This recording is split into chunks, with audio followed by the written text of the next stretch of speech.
United States alone, there were over 6 million pregnancies and 4.2 million births last year. For most women, pregnancy is a time of joy and anticipation, tempered with anxiety and trepidation. It is a time of feeling over the moon, healthy, vibrant, and glowing, as well as fatigued, nauseous, bloated, and uncomfortable. Yet for women going through all these highs and lows, ups and downs, it is a small price to pay for having a baby.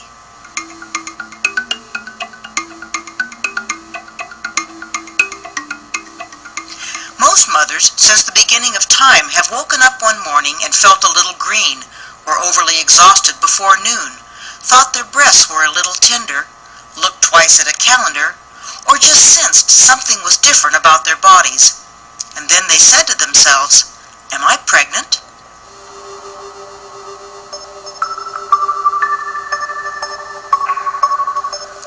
The gestational period is actually 38 weeks long rather than 40.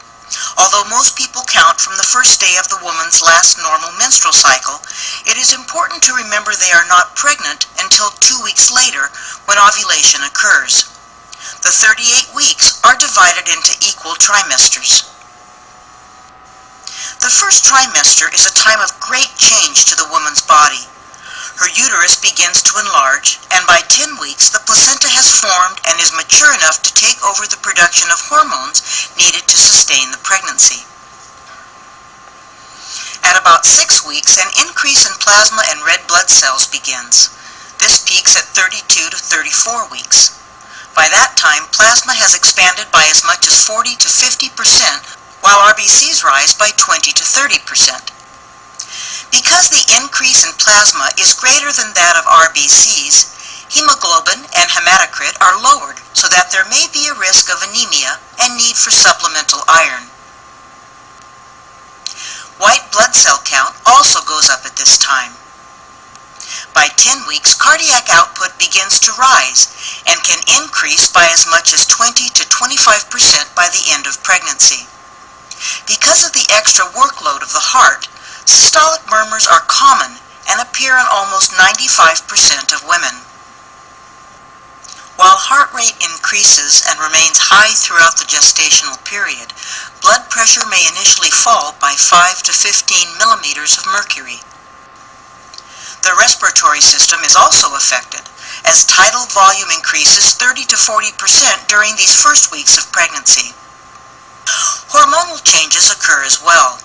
Human chorionic gonadotropin, or HCG, is secreted by tissue surrounding the embryo. Its presence in urine or blood confirms pregnancy. Also, just after implantation, human placental lactogen is produced. In addition, during these first few weeks, estrogen levels increase rapidly, but then slow down in either the late second or early third trimester. The mother manufactures progesterone for the first 5 weeks of pregnancy. At that point, the placenta takes over its production. The skin also changes. Between 8 and 20 weeks, nevi, or dilated arterioles on the face, neck, throat, and/or arms may become visible. Weight gain of 3 to 5 pounds occurs during this trimester as a result of the growing embryo, uterus, placenta, and amount of amniotic fluid, as well as increases in blood volume, breast tissue, and maternal stores. All of the bodily changes have an impact on how the mother feels during the first few weeks of gestation. In fact, many of them are the signs that make her go to the store to buy a home pregnancy test or to make an appointment to see her healthcare provider.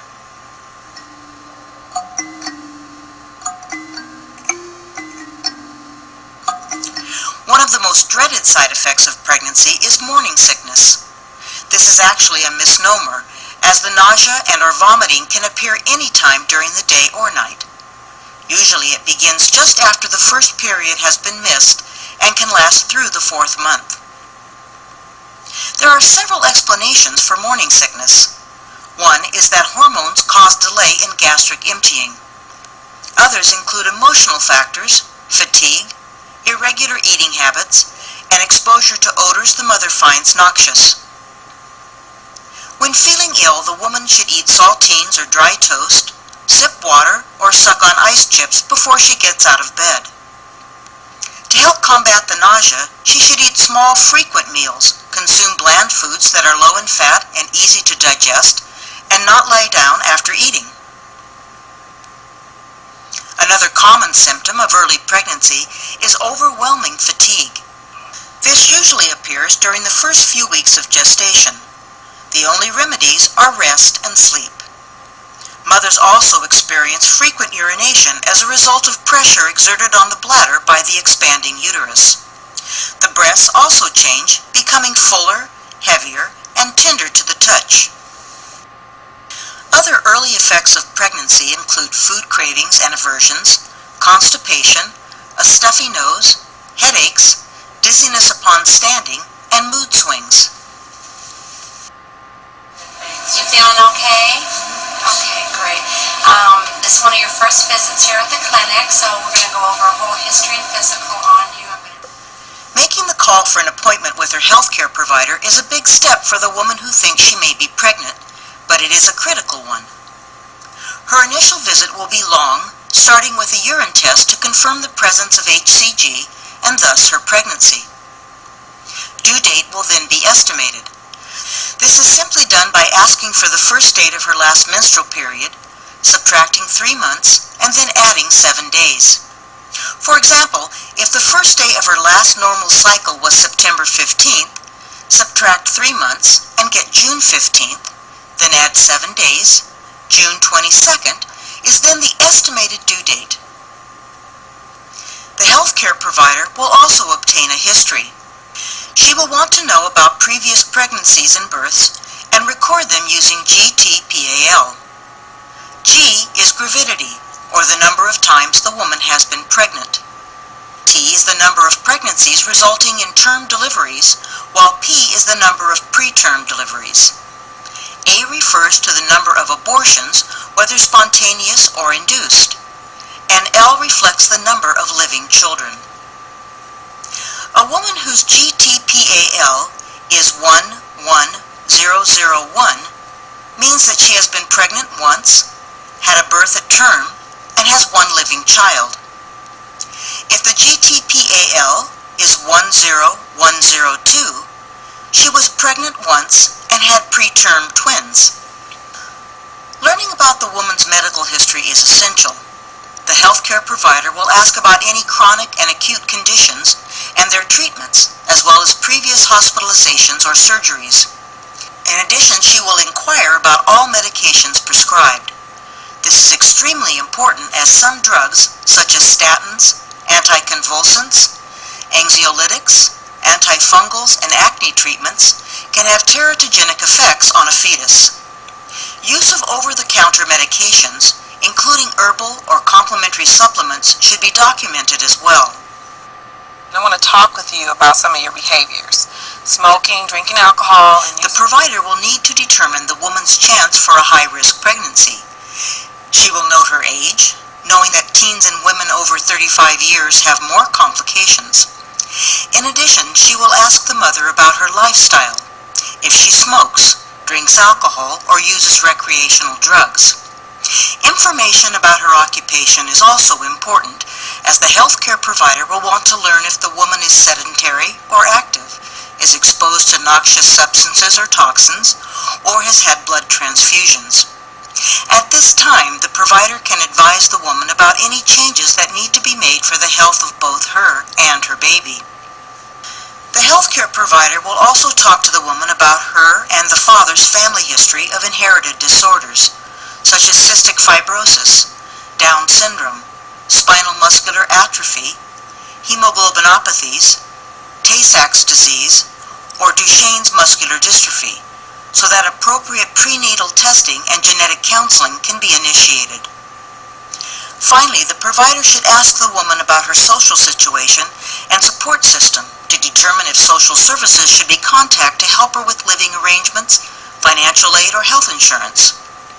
In addition, the mother should be asked about any instances of abuse or domestic violence.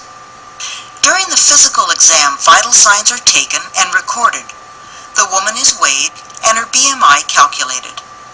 A pelvic examination also is performed. The provider will look at the perineum and note if the color of the mucous membranes is a bluish-purple rather than pink. She will assess the size of the bony pelvis to determine if vaginal birth is possible. Then she will perform an internal exam to assess the cervix, which should be softer than normal. She should feel an enlarged, softened uterus. Blood will be drawn for complete blood count and blood type with Rh factor, as well as for rubella titers, hepatitis B, and HIV. Serum glucose will also be measured. A urinalysis will be done to look for glucose, protein, or bacteria. In addition, a pap smear will be done, and cultures to check for vaginal infections will be collected. The nurse can, at this time, talk about diet. According to the 2011 guidelines published by the Institute of Medicine, underweight women should gain 1 to 1.3 pounds per week. Women with a normal body mass index should gain between 0.8 and 1 pound per week. Overweight mothers should gain between 0.5 and 0.7 pounds per week, and obese women should only gain between 0.4 and 0.6 pounds per week. Diet for pregnant women should consist of high-fiber bread and grains, fruits and vegetables, and lean protein each day. They should also take prenatal vitamins to ensure they get enough vitamins, minerals, omega-3 fatty acid with DHA, and folic acid. Pregnant women should avoid foods such as deli meats, raw or undercooked meat, eggs, poultry, or fish exposed to pollutants or with high levels of mercury, soft cheeses, unpasteurized juices or milk, and unwashed vegetables, as all of them may harbor bacteria that can precipitate infections harmful to the fetus. Caffeine should be avoided as it is linked to miscarriage in the first trimester. However, less than 200 milligrams per day is considered safe after that. Also, because it is a diuretic, it is associated with fluid and calcium loss. The woman can also be shown how to do exercises, such as the Kegel to strengthen the pelvic muscles, the pelvic tilt, abdominal tightening, and tailor sitting. The healthcare provider can then talk with the mother about her future appointments. Usually she will be seen monthly during this trimester to assess growth and development of the fetus, as well as her overall health. During subsequent visits, the woman's vital signs will be taken, her weight measured, and her urine tested for protein and glucose. At about 10 to 12 weeks, the height of her fundus should be palpated at the symphysis pubis. At about the same time, the fetal heartbeat could be heard using a Doppler.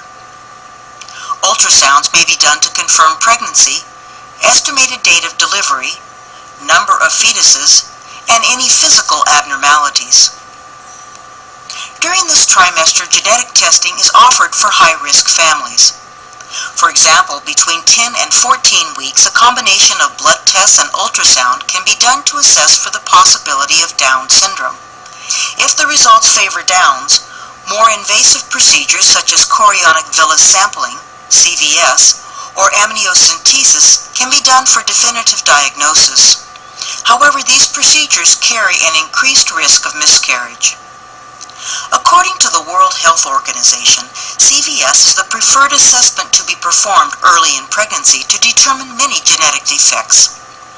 Using ultrasound as a guide, tissue samples are removed from the placenta using a syringe that has either been inserted into the uterus through the abdominal wall or via a catheter placed transvaginally.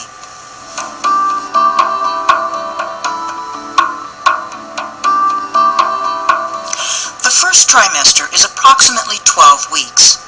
During the initial few weeks after fertilization, the embryo undergoes significant changes. The shape of the body goes from pear-shaped, with a cylindrical cord that will eventually become the brain and spinal cord, to a C-shaped one with leg and arm buds. There is heart muscle and the onset of both the circulatory system and the GI tract. By 8 weeks, the embryo has a human-like appearance. Arms and legs are longer. Fingers and toes are present. The eyes move forward on the face and have eyelids. Heart development is complete. Fetal circulation is established, and lung buds are present. The central autonomic nervous system, head structures, stomach, diaphragm, primitive kidneys, rudimentary skeleton, and sex organs are formed. At the end of the final 3 weeks of the trimester, the embryo becomes a fetus. Head growth slows, and the eyelids fuse. The pancreas is able to produce insulin, the kidneys create urine, and the liver secretes bile.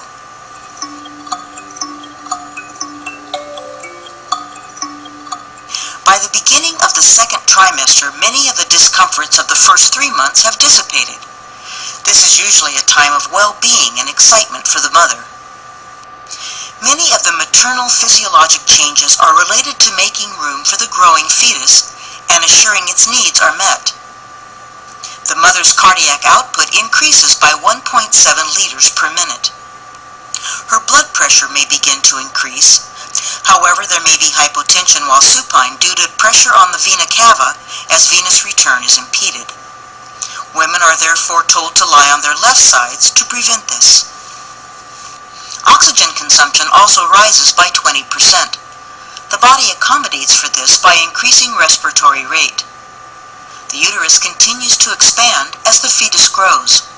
Organs are displaced, the diaphragm is elevated, and the rib cage flares. The breast may become even larger and heavier.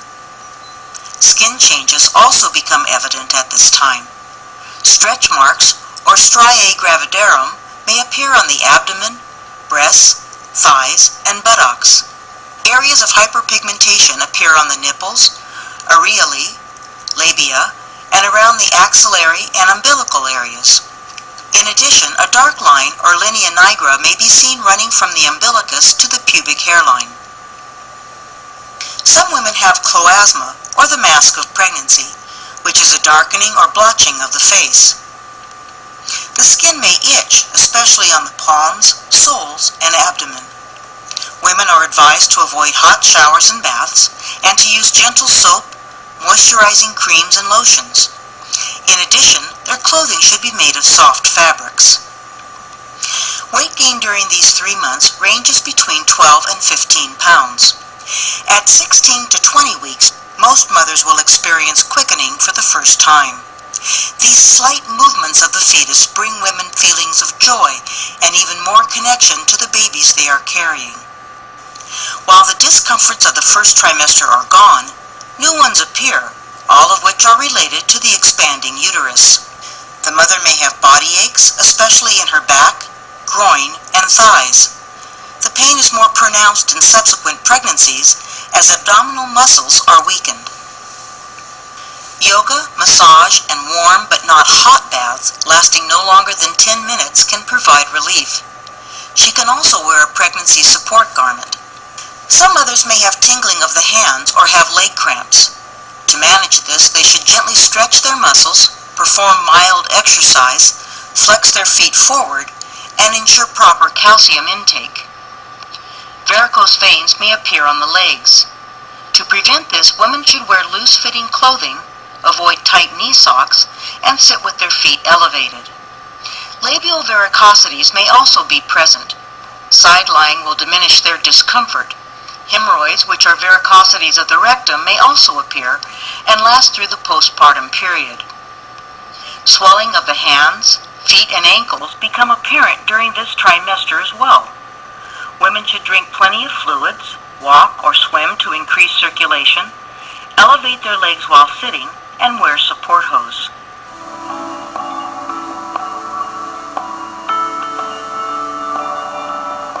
Routine prenatal visits are still monthly. Vital signs are taken, weight and abdominal girth are measured, and urine checked. The fundus of the uterus is palpated, and by 20 weeks should be at the umbilicus. Fetal heart rate can be auscultated between 18 and 20 weeks. It will range between 120 and 160 beats per minute.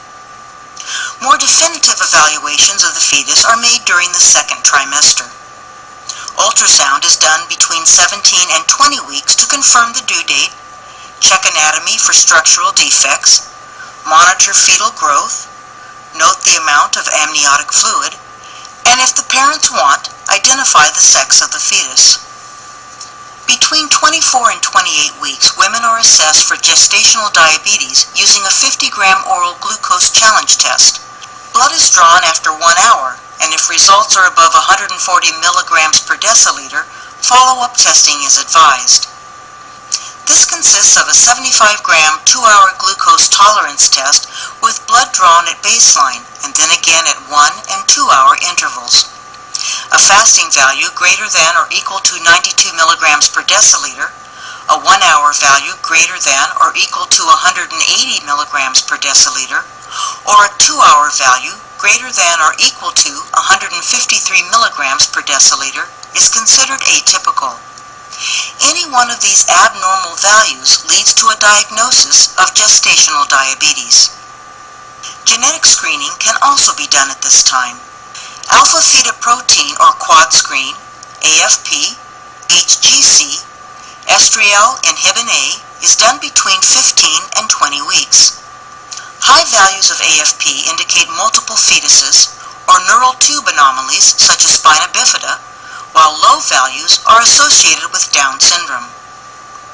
Amniocentesis can be done between 15 and 20 weeks to provide definitive information on other genetic disorders.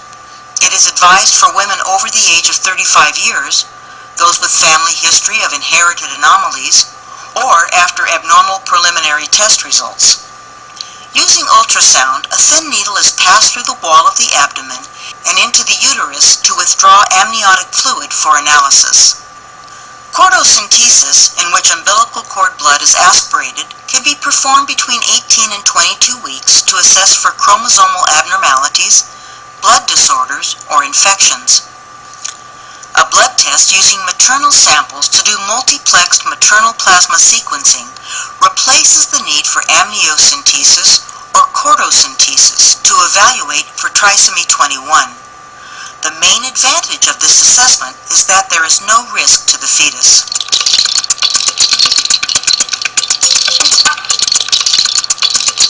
By the end of week 16, translucent skin is present. Lanugo, or fine hair, begins to appear on the body and scalp. In addition, meconium forms in the bowels. Bone and muscle continue to grow. The fetus is active. Its length is about 13.5 centimeters, while its weight is 200 grams. At the end of week 20, the heartbeat is strong enough to be auscultated with a fetoscope. Myelination of the spinal cord begins. There is an onset of peristalsis, and the fetus can hear. The skin is covered with lanugo and vernix caseosa, a waxy coating. Brown fat deposits start to appear. The fetus remains active, and it can suck and swallows amniotic fluid. Its length is 19 centimeters, and its weight is now 435 grams. By the time the fetus reaches 23 to 24 weeks, it is considered viable, meaning it has a chance of survival if born at this point. Alveoli are present in the lungs and produce surfactant. The eyes are completely formed, lashes and brows appear, and taste buds are on the tongue. Hair starts to grow on the head. Its reproductive organs are in place, and reflexes start to develop. The fetus is active with regular times of sleep and wakefulness. Its length is 23 centimeters. Its weight is 780 grams.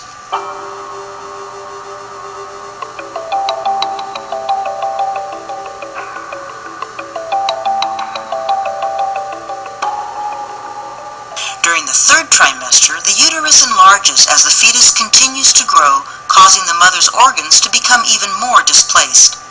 As the diaphragm rides up, the mother may find it difficult to breathe. Blood volume will reach its peak, with almost 1/4 of cardiac output used to supply blood to the placenta and uterus. Heart rate remains high, and blood pressure has returned to pre-pregnant levels. During the last few weeks, the number of white blood cells increases to as high as 16,000. Estrogen levels, which initially declined, begin to rise. In addition, women will experience Braxton Hicks contractions, which begin as irregular and painless sensations, and that soon become more regular and intense. In the last weeks of pregnancy, these contractions can be mistaken for labor, causing some mothers to rush off to the hospital only to return home disappointed a few hours later. The cervix becomes thinner and softer, and the mucus plug that protects the fetus from external contamination may become dislodged as the cervix begins to dilate.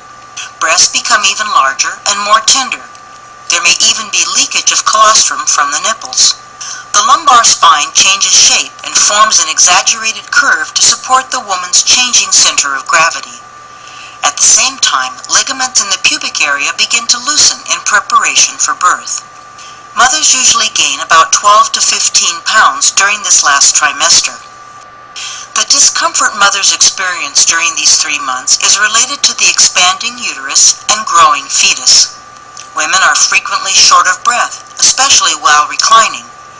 Using extra pillows or keeping the head of the bed elevated can relieve this. In addition, they may suffer from gastric reflux and recurrent heartburn. Eating small, frequent meals, drinking water between these meals, not consuming greasy or spicy foods, and avoiding snacks and beverages at bedtime or just before lying down can help alleviate the symptoms. The mother may also be constipated, which is due to the decreased motility of food through the intestinal tract. Drinking lots of fluids, eating foods rich in fiber, and exercise can enhance regularity. If constipation is accompanied by hemorrhoids, she might use a stool softener as well. Witch hazel compresses may bring external relief. Frequent urination returns as pressure on the bladder increases. Women should ensure they take bathroom breaks often and are ingesting enough fluids to avoid dehydration. Backaches are common, especially as the lumbar spine tries to accommodate for the changing center of gravity. Sharp shooting pains in the lower uterus or groin are associated with the relaxation of pelvic joints and pulling of ligaments. Edema in the ankles, fingers, and toes is common and can be relieved by keeping legs elevated. If it is accompanied by severe headache, abdominal pain, or changes in vision or blood pressure, the woman should contact her healthcare provider immediately, as these may be signs of pregnancy-induced hypertension. Mothers are often fatigued during this time because of the burden placed on their bodies. It is also difficult for them to sleep because of their widening girth. They should try to rest on their left sides and use pillows as bolsters for their abdomens when lying down.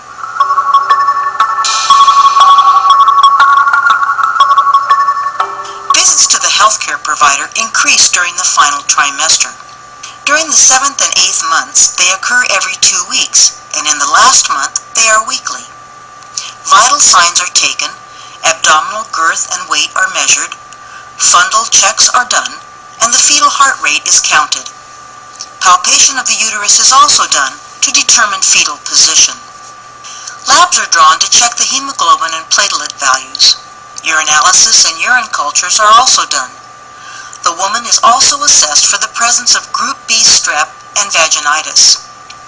A pelvic exam will allow the provider to estimate cervical length, which may be a predictor of possible preterm delivery.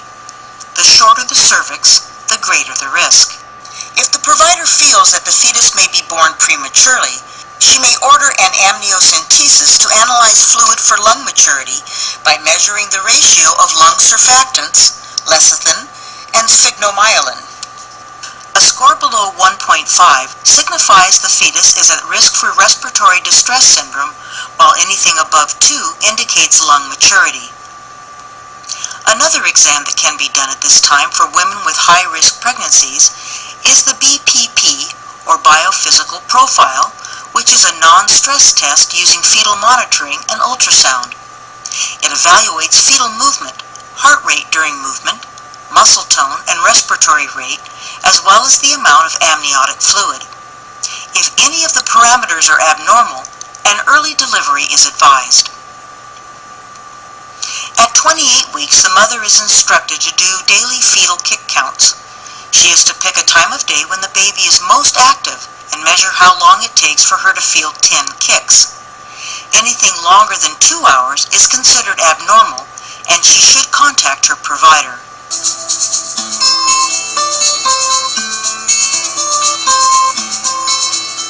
During the last last trimester, the fetus matures and prepares for extrauterine life.